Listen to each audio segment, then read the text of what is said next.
In today's video, I'm talking about things that you should do if you are unemployed. If you don't know about my story, I was unemployed for 3 full years before I got my first full-time remote job. And I just wanted to share some of the things that I believe you should do based on the feedback that I got once I got my first job. I was unemployed for 3 years, and in those 3 years, I tried to get out of my way and just learn things online.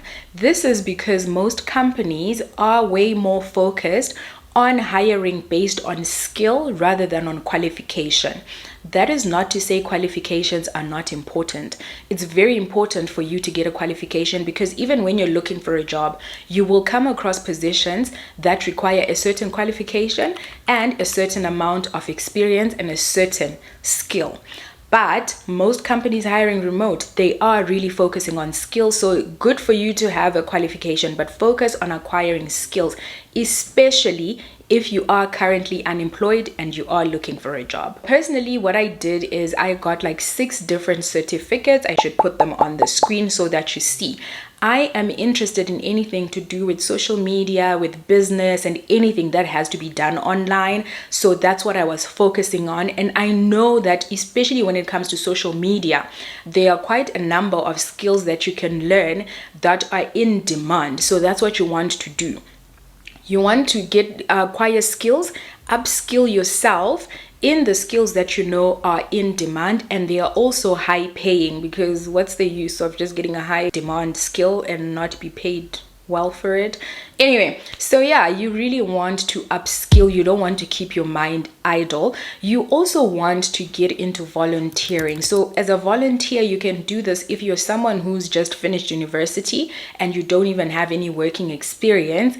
And if this is your case, right, I always advise people that if you decide to volunteer, do not volunteer your services for a long time, because people do not value things that they get for free. So if you're volunteering, it basically means you are giving your service in exchange for you gaining experience, which you will be able to use as leverage for you to get hired. Give yourself a time frame, whether you're going to work for free, volunteering for 3 or 6 months. Do that if that works for you, but do not ever go over the months that you've told yourself, I'm only doing it for this period.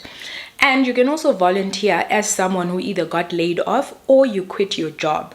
This will help you keep your mind active. An idle mind is not a very good thing for someone who is looking for a job.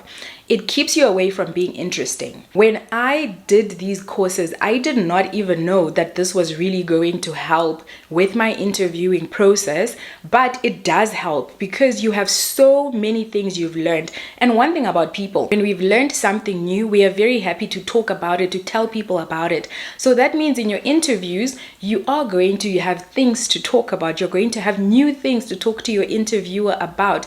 Therefore, you keep them engaged, you keep the interview conversational, not like a robot. The last thing that you can also try is basically running a business. If you feel like you don't want to be studying online, you feel like you don't want to be giving your services for free, you can start your own little business. The goal is just to make sure you are not sitting at home, because from my own experience and the experience of other people around me who are unemployed or who were unemployed during the period that I wasn't, there is this thing of when you're unemployed, there are days when you don't want to get out of bed.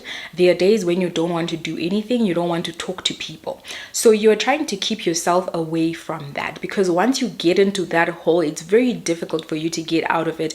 And it's then way more difficult for you to get a job. So just keep yourself active. By starting a business, you're keeping yourself and your mind active. You're also networking with people, which means in you networking and connecting with people, there are possible opportunities in you connecting with the right people who can actually help you get a job or connect you to a prospective employer. The whole point is that you are just not idle. And for the people who will be acquiring these skills, some of the websites that you can look at are, there's an app called Cursor. You can try Udemy. This is where I did some of my courses as well. You can also try Allison. You can try Coursera.